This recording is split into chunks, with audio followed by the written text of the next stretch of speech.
Johnny Talk Sports here at the Week 4 college football predictions. Last week I went 8-3, which after 3 weeks of the season, my overall total is 25-10, which is good enough for a 71% on the season. I'm off to a pretty good start. In those 10 games I missed, about 8 or 9 of them decided by one possession. So a lot of the games, the luck just wasn't on my side at the end of the day. But I'm happy with my record and where I stand at this point. Moving on to week 4, we got a lot of exciting matchups this week, including a top 7 matchup between the Notre Dame Fighting Irish and Georgia Bulldogs. So it's going to be an exciting week. Now, I do have 10 more games to predict this week, and the Nebraska-Illinois game we predicted later this week. So I have to go in order because I like to put the ranked matchups last to kind of save the best for last type of thing. But I will begin with a Friday night matchup. The number 10 Utah Utes go on the road to face the USC Trojans. Now last week, quarterback for the USC Trojans, Keaton Slovan, threw 3 interceptions last week in a heartbreaking overtime loss for the Trojans. Which Slovan, he did look pretty solid in the game. He just made mistakes at the most critical times in the game in what was his first road game as a collegiate football player. So now the Trojans return home to face a top 10 team in the Utah Utes. And I believe that Utah has not won in the Coliseum since 1916. So this is going to be an interesting matchup. The history would say to go with USC, and I never regret making picks, but this could be a pick that I regret. I'm going to pick the Trojans to pull off the upset over Utah. I think it's going to be a very close game, one possession. I think the Trojans pull off the upset by a score of 27-24. I think USC, I think they respond, they bounce back after last week's heartbreaking loss, and Clay Helton's job as the USC coach is intact at this moment. This may be the moment that saves his job. And for the Utes, I do think if Zach Moss and Tyler Huntley have a good game on offense, I think they have a good shot of winning this game. But I just think USC, I think they're going to be motivated in this one after losing to BYU, and I think the Trojans are going to respond in a very big way. So next we have the Tennessee Volunteers and the number 9th ranked Florida Gators. For the Florida Gators, quarterback Felipe Franks is out for the season, and in comes Kyle Stark, who stepped up last week in their come-from-behind win against Kentucky.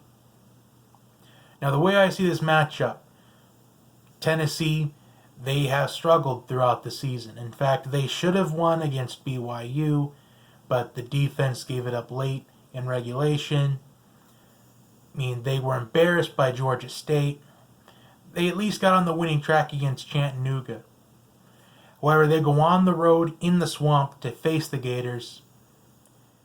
And Florida, I'm not sure what to expect from them. Because Florida, they underachieved against Miami, I thought. At least offensively they did. Their defense bailed them out.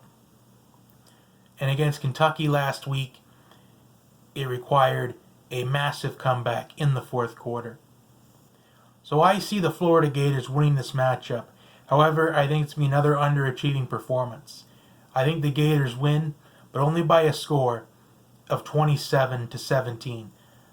I think Tennessee keeps it close for most of the game, but Florida, they find a way to win in the fourth quarter, just like they did last week against Kentucky.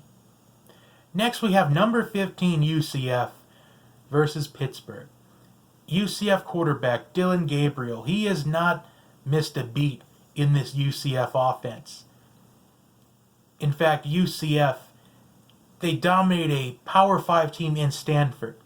Now the question is, as we get further along in the season, now that UCF has beaten a Power 5 team on their schedule, kind of like Stanford, will the win be more respected the further along we get into the season? which we're going to talk about Stanford next. But Stanford, this is now 2 losses in a row. In blowout fashion, by the way. So this is the first road start for Dillon Gabriel. And Pittsburgh, they competed against Penn State. Although in that fourth quarter, the play calling and the decisions by Pat Narduzzi, it was very puzzling.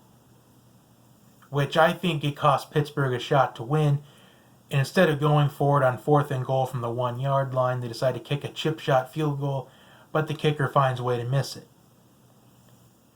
So, Pittsburgh, I think they're going to want to respond, but I just think this UCF offense is going to be too explosive for Pitt to handle. I'm taking the UCF Knights to win this game at least by 17 points. I think it's going to be a score of possibly 42-20, 42-17. I think Pittsburgh will generate some points, but UCF's offense will be too much to handle at the end of the day. So, now that we're on the topic of Stanford, number 16, Oregon versus Stanford. Now, Oregon is a team that arguably should be undefeated right now. They should have beaten Auburn, but I think Oregon just beat themselves. They had Addison drop a touchdown pass, which led to a missed field goal. They took a turnover all the way down. Not a turnover, a punt return all the way down inside the red zone, which they fumbled on the very next play. Oregon just made too many mistakes in that game. But if the Ducks can win out, they can make the college football playoff. Although they may need a little bit of help. They may need some help, though. They will probably need Clemson or Ohio State, Oklahoma, maybe one of those 3 teams, maybe even 2 of them, to slip up at some point. But Stanford, they're at a low point right now. In fact, this is the lowest that I've seen Stanford football in the history of me watching college football. This is the lowest I've ever seen the Stanford Cardinal. And I think it's just getting worse. I think the Ducks, they go in to Stanford and they pull off a very significant win. Although these 2 losses for Stanford in blowout fashion were road games, I do think this gets worse. I think the Ducks win by at least 13 points. Although if Stanford pull off the upset, it really wouldn't surprise me though, because Stanford is capable of playing better at home than they are on the road. Because Stanford's a very hard place to win at. But I think the Ducks win by at least 13 points. That may be a big thing I missed this week, because it could be a lot closer. But I think the Ducks win by a score of 45 to 31-ish. To about, 45-31. All right, next we got number 22, Washington versus BYU. Can the BYU Cougars pull off another victory over a Power 5 team? They've beaten Tennessee in double overtime. They've beaten USC in overtime. Can they do it again for the 3rd consecutive week? Well, for that to happen, they're going to have to not go into overtime, I think. Because BYU has already played in 2 overtime games. But at least they know the experience. They have that experience of overtime. However, I think Washington is a much different team than Tennessee and USC. In fact, I think Washington, I feel like if they had a do-over of that Cal game in week 2, I think Washington wins by at least 2 touchdowns if they had a do-over in that game. Because a lot of teams, they have a bad day every once in a while. And week 2, that was a bad day for Washington. But I think they're going to pick up the win against BYU. This could be a pick I regret as well, because I've gone against BYU already 3 times this season. And I'm only 1-2. So I'm pulling for the Huskies, but I'm probably going to be wrong here. I'm picking Washington to win a fairly close one. I'll say BYU keeps it close. I'm going to say 31-27. Right, next we got number 23, California versus Ole Miss. Now, I'm surprised this is the matchup that I'm going to be talking about this week. I mean, I'm still not sold on Cal, despite being 3-0. There's really not much to be sold on. Yes, they did beat Washington on the road, but that was a very bizarre game that I didn't even stay up to watch because, to my knowledge, that ended at probably like 3:30 in the morning, at least in the Central Time Zone. So I really doubt anyone stayed up to watch that one unless you're on the West Coast, maybe. But that game was delayed at least, felt like maybe at least hour and a half, 2 hours, 2.5 hours. But this is going to be a noon Eastern game. So this is going to be a noon kickoff. I think that Ole Miss will benefit from this early start, and Cal isn't really used to it being a West Coast team. So it wouldn't surprise me if Cal's offense just came out flat. In fact, Cal's offense kind of looks flat to me in a way. I'm not sold on it. In all three of their games, they've won by less than one possession. So I'm going to pick Ole Miss to win this one. In fact, this is probably going to end up being a high-scoring game, probably, since I'm talking about how both offenses, they just seem to look a little lackluster. I'm going to pick Ole Miss to win. Probably now that I'm saying it, in a high-scoring game. I'm going to say 45-38. Next, we have the Oklahoma State Cowboys going on the road to take on the number 12 Texas Longhorns. Now, this is going to be a huge matchup. I feel like this is one of the biggest matchups of the weekend. And it's being overshadowed by the three matchups we still have to talk about. But I think this match is going to be very interesting. I think you're going to have two offenses. I think it's going to be a shootout. And I think the pace of the game is going to favor the Cowboys. Now, Texas, we saw in the LSU game that the biggest weakness for these Longhorns is the secondary. And I think Oklahoma State's offense, if they can keep it in a shootout, I think it's going to favor them the further on the game goes. For Texas, they are short in the running game right now. And there's a lot of pressure on Sam Ehlinger. The way I see this game, as I just said, I think the pace of the game favors the Cowboys, and I'm calling for the upset. I think Oklahoma State wins in a high-scoring game by a score of 48-41. I think it's going to be a touchdown game. It could be a game of who has the ball last, and that is going to be the Oklahoma State Cowboys. I'm calling for the upset. So that is two upsets I have this week so far. Next are the number 8 Auburn Tigers going on the road to Kyle Field to take on the Texas A&M Aggies. Now for Auburn, quarterback Bo Nix is making his first road start in college football. And what a very challenging way to make your first road start than to going on the road at Kyle Field in front of 107,000 people.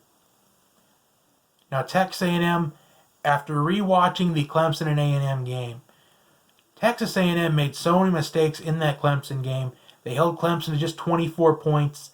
They held Clemson in check in the running game. But Texas A&M made too many mistakes, especially with quarterback Kellen Mond, overthrowing some receivers. In fact, including the second play of the game, where it could have been a touchdown on that second play of the game to get the team in it, silence the crowd momentarily, and that could have immediately impacted the game. I think if Texas A&M plays a mistake-free football game, I think they're going to win this game. But I still think that mistakes will be made on the Aggie team. But on the other hand, with Bo Nix making his first road start in college football, in front of these people, these 107 strong, I think mistakes will be made on the Auburn side as well. And this could be a game of who makes the most mistakes. And I think that will end up going to Auburn. I think Auburn's defense is going to keep Auburn in the game. However, in the end, I think A&M may steal this home win. I'm going with the Aggies by a score of 34-28. I think it's going to be one of those types of games. We might see some mistakes throughout the game early on.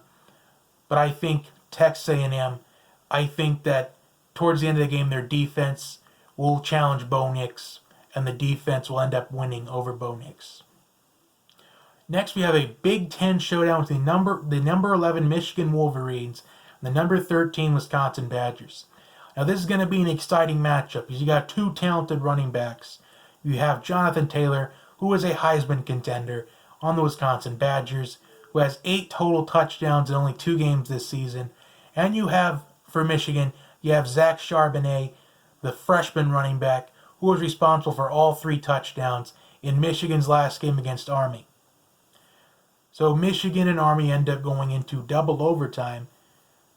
Both these teams have had a bye week to prepare. Wisconsin has not allowed a single point yet this season, but it's only been against South Florida and Central Michigan. But either way, it's very hard to shut out 2 teams in a row. Will the Badgers shut out Michigan? No, they won't. But the factor that has me in this, making this kind of prediction, is Michigan cannot seem to win the big games against ranked opponents, especially under Jim Harbaugh. There is a lot of pressure on Jim Harbaugh this year, considering that Ohio State, many thought in the preseason, were going to rebuild. It was going to be kind of a rebuilding year, kind of a refresher year for Ohio State after Urban Meyer retired and in comes Ryan Day. But right now, Ohio State looks to be one of the best 4 teams in college football at this point. So this is almost a no excuse year for Jim Harbaugh and the Michigan Wolverines. But I'm basing my pick based off of history.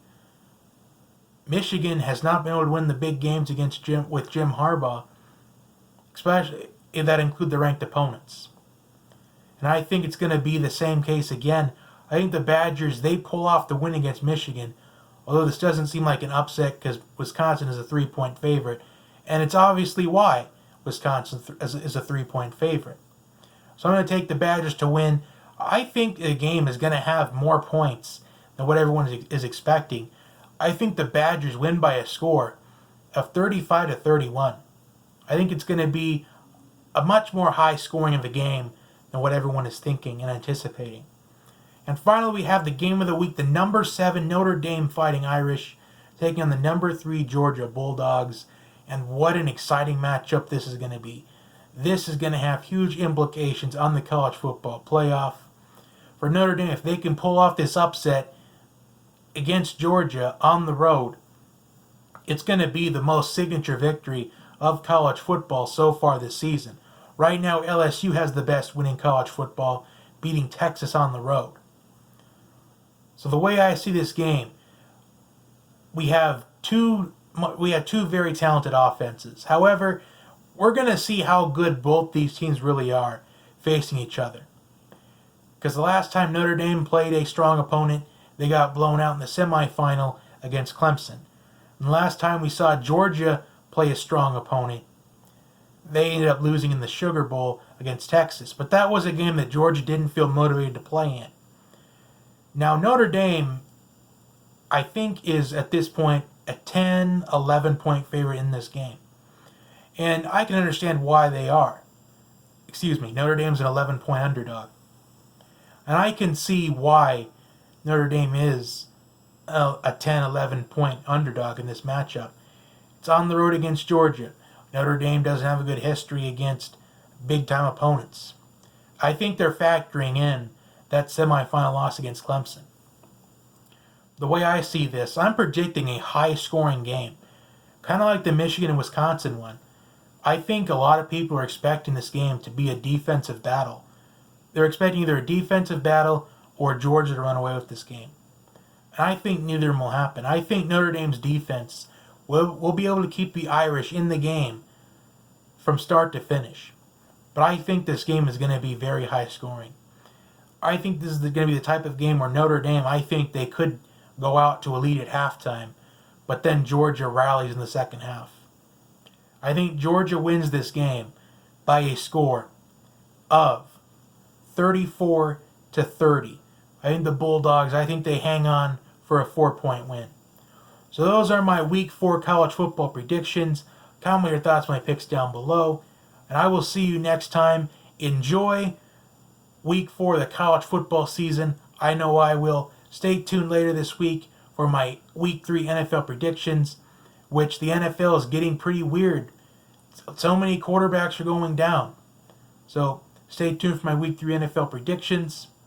See you then.